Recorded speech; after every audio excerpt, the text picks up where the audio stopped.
Chapter 22. How my sea adventure began. There was no return of the mutineers, not so much as another shot out of the woods. They had got their rations for that day, as the captain put it, and we had the place to ourselves and a quiet time to overhaul the wounded and get dinner. Squire and I cooked outside in spite of the danger, and even outside we could hardly tell what we were at, for the horror of the loud groans that reached us from the doctor's patients. Out of the 8 men who had fallen in the action, only 3 still breathed. That one of the pirates, who had been shot at the loophole, Hunter and Captain Smollett. And of these, the first 2 were as good as dead. The mutineer indeed died under the doctor's knife, and Hunter, do what we could, never recovered consciousness in this world. He lingered all day, breathing loudly like the old buccaneer at home in his apoplectic fit. But the bones of his chest had been crushed by the blow, and his skull fractured in falling, and sometime in the following night, without a sign or sound, he went to meet his Maker. As for the captain, his wounds were grievous indeed, but not dangerous. No organ was fatally injured. Anderson's ball, for it was Job that shot him first, had broken his shoulder blade and touched the lung, not badly. The second had only torn and displaced some muscles in the calf. He was sure to recover, the doctor said, but in the meantime, and for weeks to come, he must not walk nor move his arm, nor so much as speak when he could help it. My own accidental cut across the knuckles was a flea bite. Dr. Livesey patched it up with plaster and pulled my ears for me into the bargain. After dinner, the squire and the doctor sat by the captain's side a while in consultation. And when they had talked to their heart's content, it being then a little past noon, the doctor took up his hat and pistols, girt on a cut glass, put the chart in his pocket, and with a musket over his shoulder, crossed the palisade on the north side and set off briskly through the trees. Gray and I were sitting together at the far end of the blockhouse to be out of earshot of our officers consulting. And Gray took his pipe out of his mouth and fairly forgot to put it back in again, so thunderstruck was he at the occurrence. "Why, in the name of Davy Jones," said he, "is Dr. Livesey mad?" "Why, no," says I. "He's about the last of this crew for that, I take it." "Well, shipmate," said Gray, "mad he may not be, but if he is not mad, mark my words, I am." "I take it," I replied. "The doctor has his idea, and if I'm right, he's going now to see Ben Gunn." I was right, as appeared later. But in the meantime, as the house, being stifling hot and the little patch of sand inside the palisade ablaze with midday sun, I began to get another thought into my head, which was not by any means so right.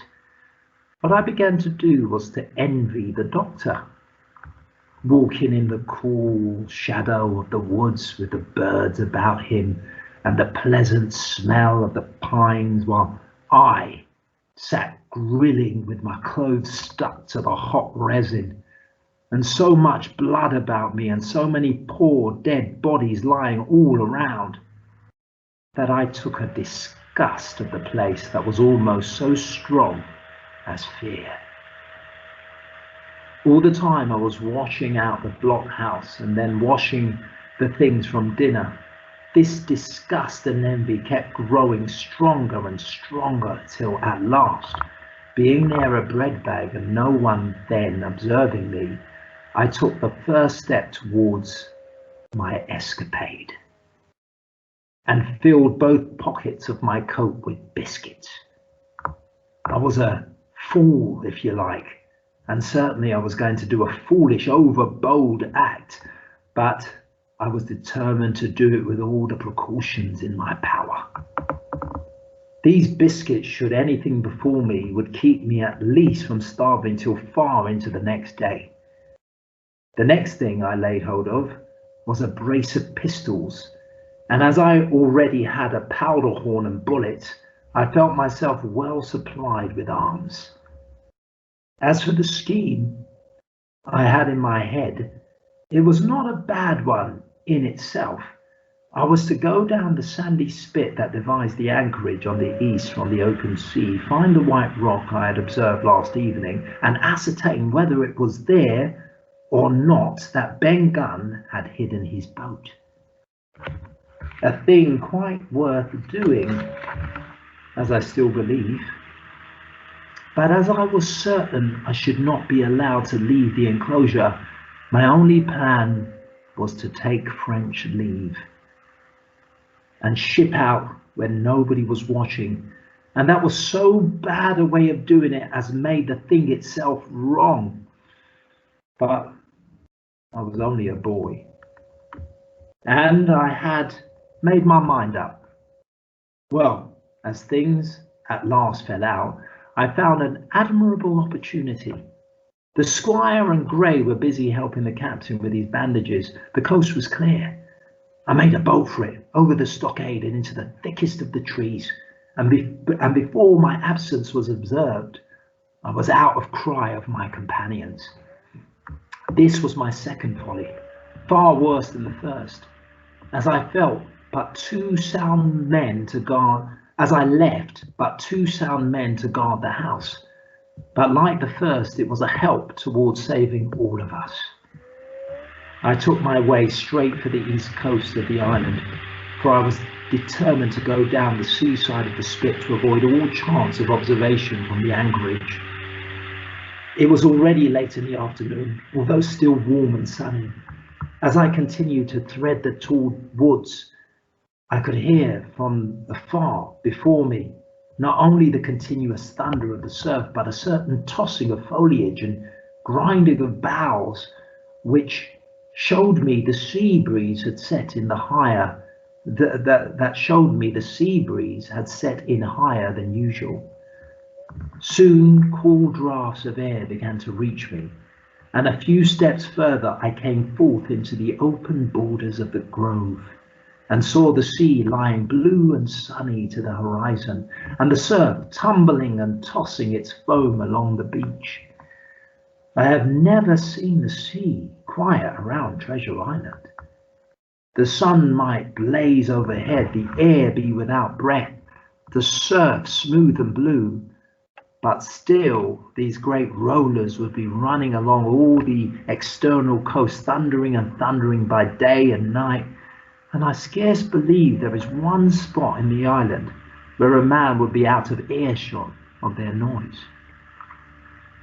I walked along beside the surf with great enjoyment, till thinking I was now got far enough to the south, I took the cover of some thick bushes and crept warily up the ridge of the spit. Behind me was the sea, in front the anchorage. The sea breeze, as though it had the sooner blown itself out by its unusual violence, was already at an end. It had been succeeded by light, variable airs with south and southeast carrying great banks of fog, and the anchorage under lee of Skeleton Island lay still and leaden as when first we entered it. The Hispaniola in that unbroken mirror was exactly portrayed from the truck to the waterline, the Jolly Roger hanging from her peak. Alongside lay one of the gigs, silver in the stern sheets. Him I could always recognise, while a couple of men were leaning over the stern bulwarks, one of them with a red cap, the very rogue that I had seen some hours before stride legs upon the palisade. Apparently they were talking and laughing, though at that distance, upwards of a mile, I could of course hear no word what was said. All at once there began the most horrid, unearthly screaming, which at first startled me badly, though I had soon remembered the voice of Captain Flint, and even thought I could make out the bird by her bright plumage as she sat perched upon her master's wrist. Soon after, the jolly boat shoved off and pulled for shore, and the man with the red cap and his comrade went below by the cabin companion. Just about the same time the sun had gone down behind the spyglass, and as the fog was collecting rapidly, it began to grow dark in earnest. I saw I must lose no time if I were to find the boat that evening. The white rock, visible enough above the brush, was still some eighth of a mile further down the spit, and it took me a goodish while to get up with it, crawling, often on all fours, among the scrub. Night had almost come when I laid my hand on its rough sides. Right below it, there was an exceedingly small hollow of green turf, hidden by banks and a thick underwood about knee-deep that grew there very plentiful. And in the centre of the dell, sure enough, a little tent of goatskin, like what the gypsies carry about with them in England. I dropped into the hollow, lifted the side of the tent, and there was Ben Gunn's boat. Homemade, if ever anything was homemade, a rude, lopsided framework of tough wood, and stretched upon that a covering of goatskin with the hair inside. The thing was extremely small, even for me, and I can hardly imagine that it could have floated with a full-sized man. There was one thwart set as low as possible, a kind of stretcher in the bows, and a double paddle for propulsion. I had not then seen a coracle such as the ancient Britons made, but I have seen one since, and I can give you no fairer idea of Ben Gunn's boat than by saying it was like the first and the worst coracle ever made by man. But the great advantage of the coracle it certainly possessed, for it was exceedingly light and portable. Well, now that I'd found the boat, you would have thought I had enough truancy for once, but in the meantime I'd taken another notion and become so obstinately fond of it that I would have carried it out, I believe, in the teeth of Captain Smollett himself. This was to slip out under cover of the night, cut the Hispaniola adrift, and let her go ashore where she fancied. I had quite made up my mind that the mutineers, after their repulse of the morning, had nothing nearer their hearts than to up anchor and away to sea. This, I thought, it would be a fine thing to prevent, and now I had seen they left their watchman unprovided with a boat. I thought it might be done with a little risk. Down I sat to wait for the darkness and made a hearty meal of biscuit. It was night out of 10,000 for my purpose. It was a night out of 10,000 for my purpose. The fog had now buried all heaven. As the last rays of daylight dwindled and disappeared, absolute blackness settled down on Treasure Island, and when at last I shouldered the coracle and groped my way stumblingly out of the hollow where I had sat, there were but 2 points visible on the whole anchorage. One was the great fire on shore, by which the defeated pirates lay carousing in the swamp. The other, a mere blur of light upon the darkness, indicated the position of the anchored ship. She had swung around to the ebb. Her bow was now towards me. The only lights on board were in the cabin, and what I saw was merely a reflection on the fog of the strong rays that flowed from the stern window.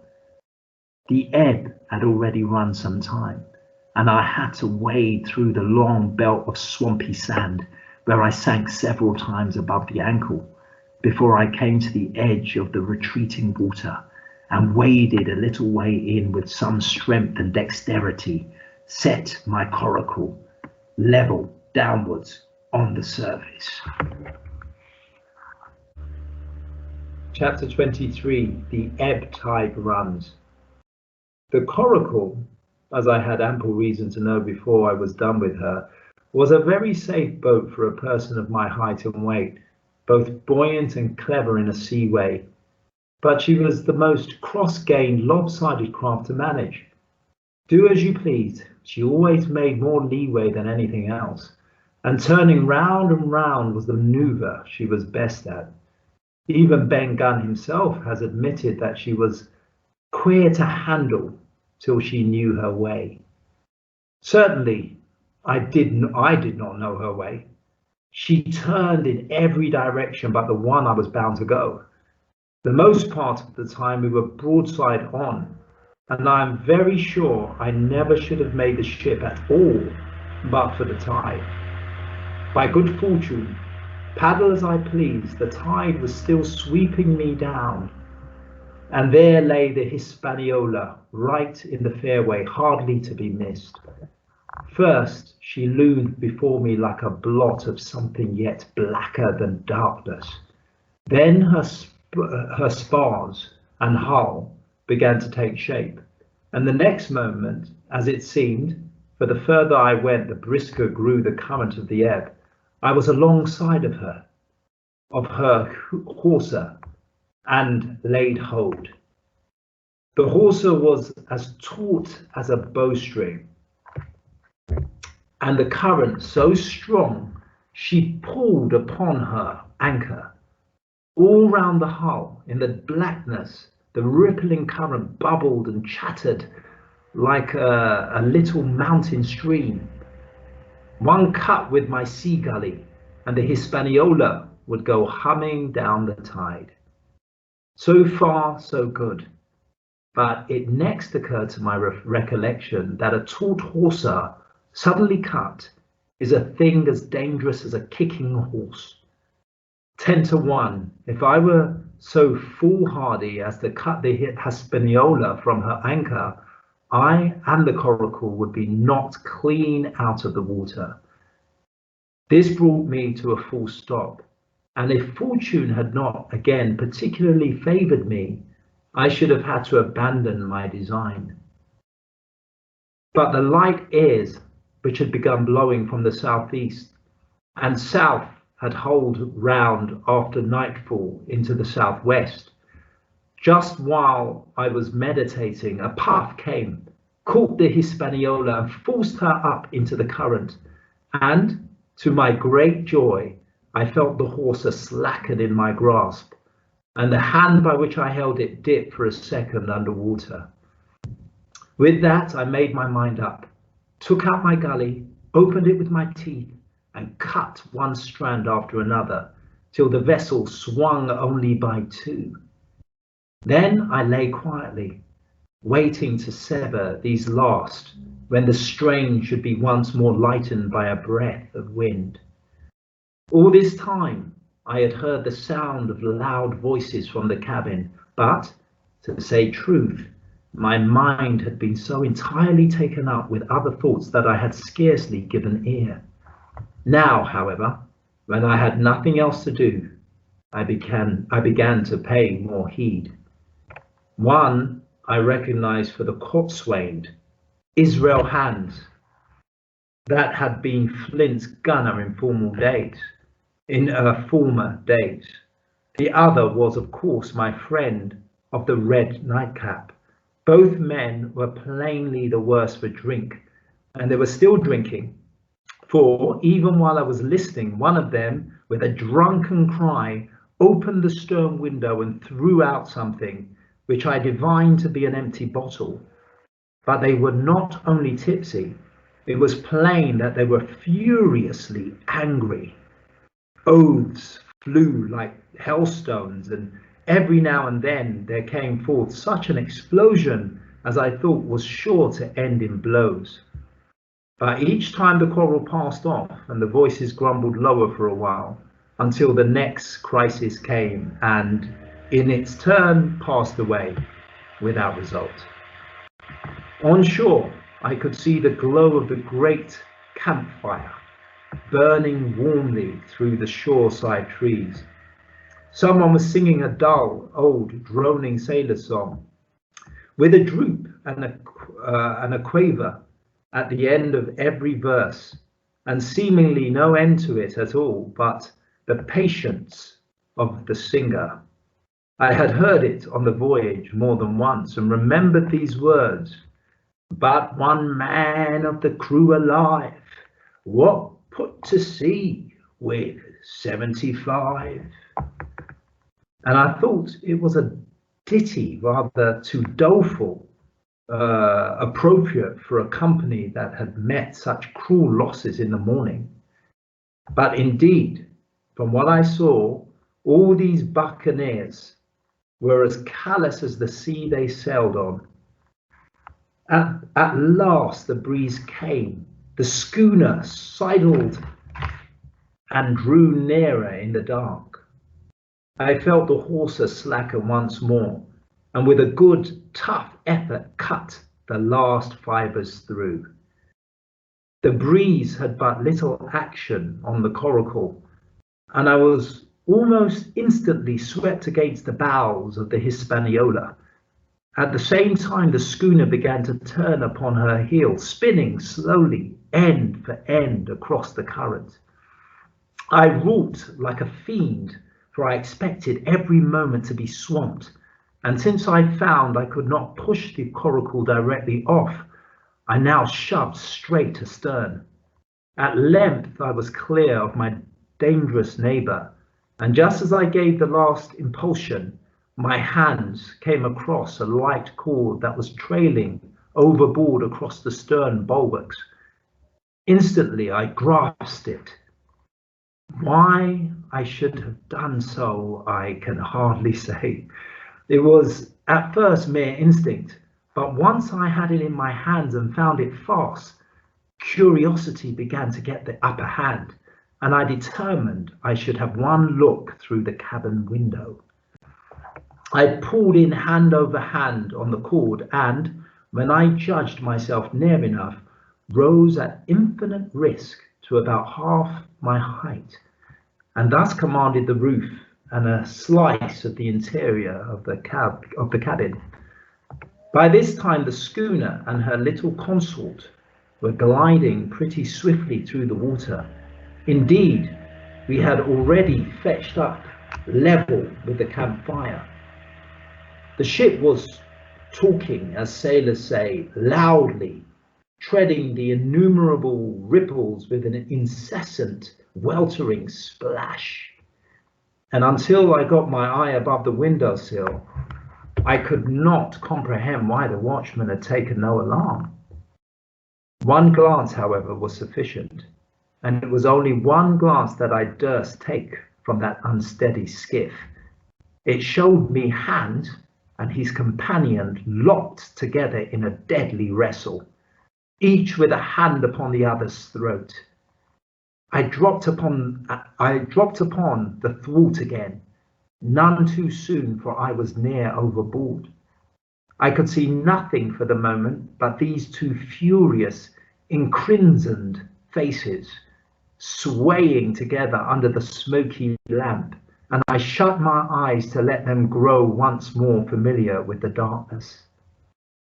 The endless ballad had come to an end at last, and the whole diminished company about the campfire had broken into the chorus I had heard so often.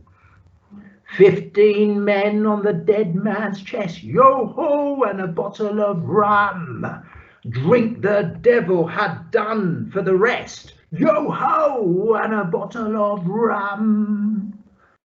I was just thinking how busy drink and the devil were at that very moment in the cabin of the Hispaniola, when I was surprised by a sudden lurch, of the coracle.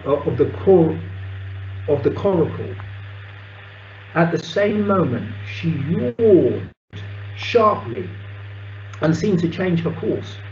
The speed, in the meantime, had strangely increased. I opened my eyes at once. All around me were little ripples combing over the sharp, bristling sound and slightly phosphorescent. The Hispaniola herself, a few yards in whose wake I was still being whirled along, seemed to stagger in her course, and I saw her spars toss a little against the blackness of the night. Nay, as I looked longer, I made sure she also was wheeling to the southwards. I glanced over my shoulder, and my heart jumped against my ribs. There, right behind me, was the glow of the campfire. The current had turned at right angles, sweeping round along with it the tall schooner and the little dancing coracle, ever quickening, ever bubbling higher, ever muttering louder. It went spinning through the narrows for the open sea. Suddenly, the schooner in front of me gave a violent yaw, turning perhaps through 20 degrees, and almost at the same moment one shout followed another from on board. I could hear feet pounding on the companion ladder, and I knew that the two drunkards had at last been interrupted in their quarrel and awakened to a sense of their disaster. I lay down flat in the bottom of that wretched skiff and devoutly recommended my spirit to my Maker. At the end of the straits, I made sure we must fall into some bar of raging breakers, where all my troubles would be ended speedily.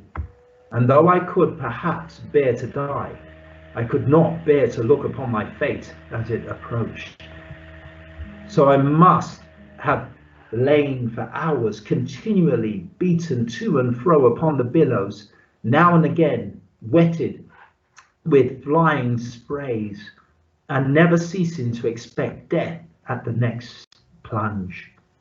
Gradually, weariness grew upon me, a numbness, an occasional stupor fell upon my mind, even the midst of my terrors, until sleep last intervened, and in my sea-tossed coracle I lay and dreamed of home and the old Admiral Benbow. Chapter 24, The Cruise of the Coracle. It was broad day when I awoke and found myself tossing at the southwest end of Treasure Island. The sun was up, but was still hid from me behind the great bulk of the spyglass, which on this side descended almost to the sea in formidable cliffs. Hawberline Head and Mizzenmast Hill were at my elbow, the hill bare and dark, the head bound with cliffs 40 or 50 feet high and fringed with great masses of falling rock. I was scarce a quarter of a mile to seawards, and it was my first thought to paddle in and land. That notion was soon given over. Among the fallen rocks, the breakers spouted and bellowed, loud reverberations, heavy sprays flying and falling, succeeding one another from second to second, and I saw myself, if I ventured nearer, dashed to death upon the rough shore, or spending my strength in vain to scale the beetled crags. Nor was that all. For crawling together on flat tables of rock, as letting themselves drop into the sea with loud reports, I beheld huge slimy monsters, soft snails as it were, of incredible bigness. 2 or 3 score of them together, making the rocks to echo with their barkings. I have understood since that they were sea lions and entirely harmless, but the look of them added to the difficulty of the shore, and the high running of the surf was more than enough to disgust me of that landing place. I felt willing rather to starve at sea than to confront such perils. In the meantime, I had a better chance, as I suppose, before me. North of Hawberline Head, the land runs in a long way, leaving a low tide, a long stretch of yellow sand, To the north of that, again, there comes another cape, Cape of the Woods, as it was marked upon the chart, buried in tall green pines which descended to the margin of the sea. I remembered what Silver had said about the current that sets northwards along the whole west coast of Treasure Island, and seeing from my position that I was already under its influence, I preferred to leave Haulbowline Head behind me and reserve my strength for an attempt to land upon the kindlier looking Cape of the Woods. There was a great smooth swell upon the sea, the wind blowing steady and gentle from the south. There was no contrariety between that and the current, and the billows rose and fell unbroken. Had it been otherwise, I must long ago have perished. But as it was, it is surprising how easily and securely my little and light boat could ride. Often, as I still lay at the bottom and kept no more than an eye above the gunwale, I would see a big blue summit heaving close above me, yet the coracle would but bounce a little, dance as if on springs, and subside the other side in the trough, as lightly as a bird. I began after a little to grow very bold and sat up to try my skill at paddling. But even a small change in the disposition of the weight will produce violent changes in the behavior of the coracle. And I had hardly moved before the boat, giving up at once her gentle dancing movement, ran straight down the slope of water so steep that it made me giddy, and struck her nose with a spout of spray deep into the side of the next wave. I was drenched and terrified, and fell instantly back into my old position, whereupon the coracle seemed to find her head again, and led me softly as before among the billows. It was plain she was not to be interfered with, and at that rate, since I could in no way influence her course, what hope had I left of reaching land? I began to be horribly frightened, but I kept my head for all of that. First, moving with all care, I gradually bailed out the coracle with my sea cap. Then, getting my eye once more above the gunwale, I set myself to study how it was she managed to slip so quietly through the rollers. I found each wave, instead of the big, smooth, glossy mountain it looks from shore or from a vessel's deck, was for all the world like any range of hills on the dry land, full of peaks and smooth places and valleys. The coracle, left to herself, turning from side to side, threaded, so to speak, her way through these lower parts and avoided steep slopes and higher toppling summits of the wave.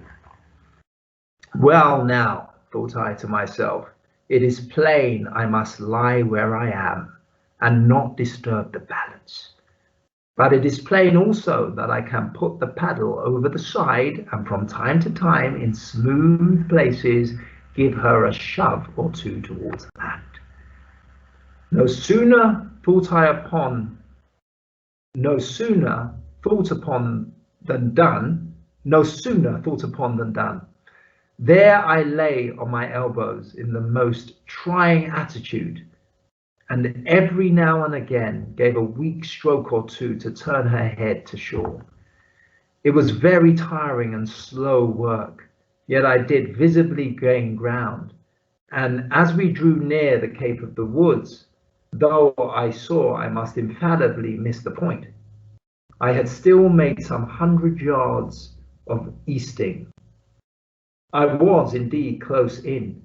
I could see the cool green treetops swaying together in the breeze, and I felt sure I should make the next promontory without fail. It was high time, for I now began to be tortured with thirst.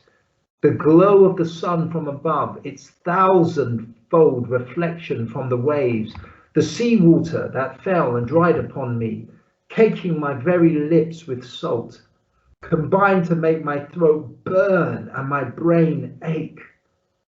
The sight of the trees so near at hand had almost made me sick with longing, but the current had soon carried me past the point. And as the next reach of sea opened out, I beheld a sight that changed the nature of my thoughts. Right in front of me, not half a mile away, I beheld the Hispaniola under sail.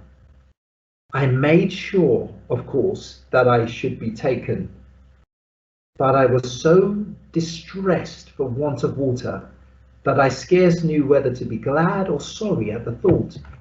And long before I had come to a conclusion, surprise had taken possession of my mind, and I could do nothing but stare in wonder.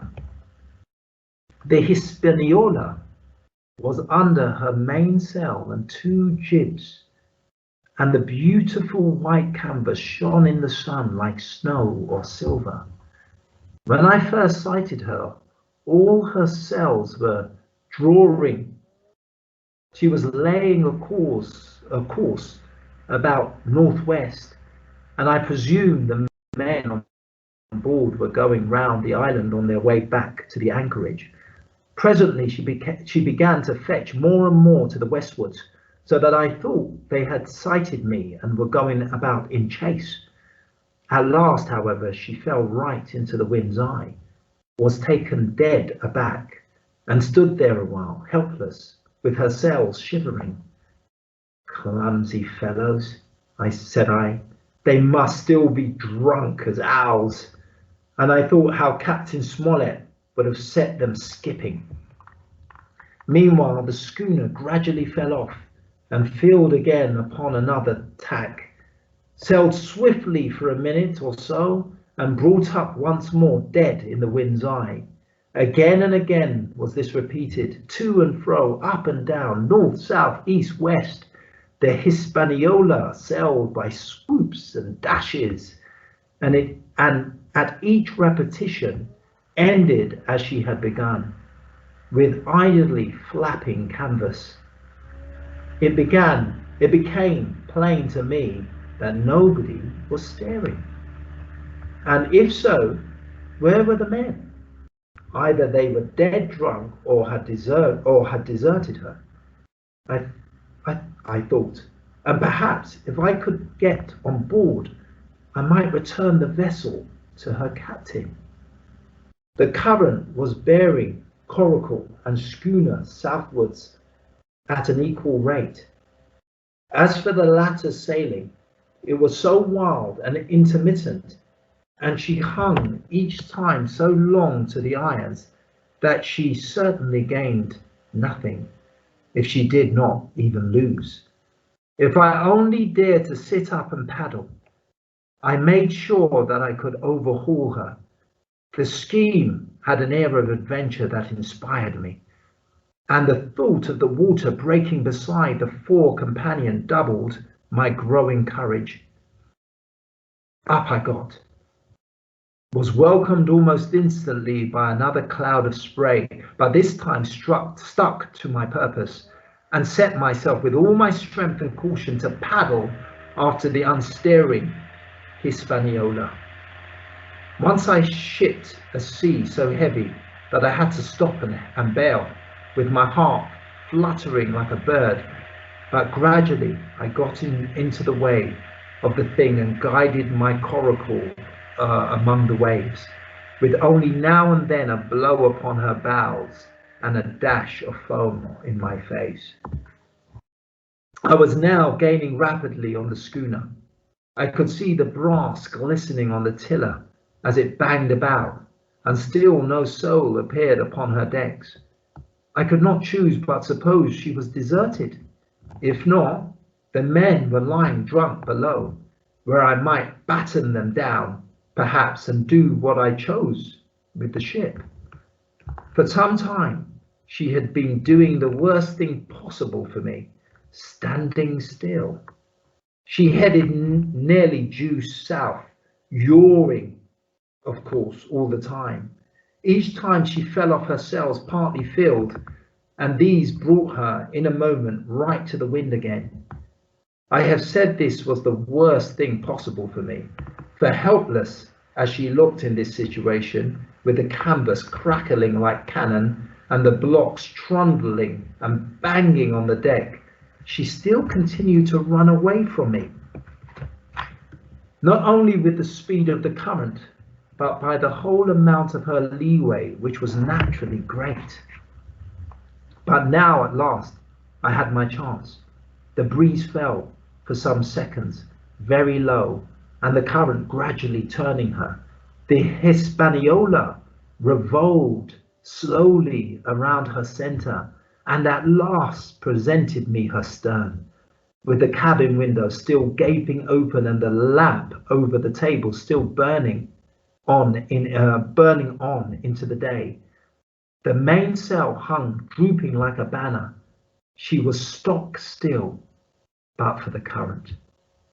For the last little while I had even lost, but now, redoubling my efforts, I began once more to overhaul the chase. I was not 100 yards from her when the wind came again in a clap. She filled on the port tack and was off again, stooping and skimming like a swallow. My first impulse was one of despair, but my second was towards joy. Round she came till she was broadside onto me. Round still till she had covered a half, and then 2/3, and then 3/4 of the distance that separated us. I could see the waves boiling white under her forefoot. Immensely tall, she looked to me from my low station in the coracle. And then, of a sudden, I began to comprehend. I had scarce time to think, scarce time to act and save myself. I was on the summit of one swell when the schooner came stooping over the next. The bowsprit was over my head. I sprang to my feet and leaped, stamping the coracle underwater. With one hand I caught the jib boom, while my foot was lodged between the stay and the brace. And as I still clung there, panting, a dull blow told me that the schooner had charged down upon and struck the coracle, and that I was left without retreat on the Hispaniola.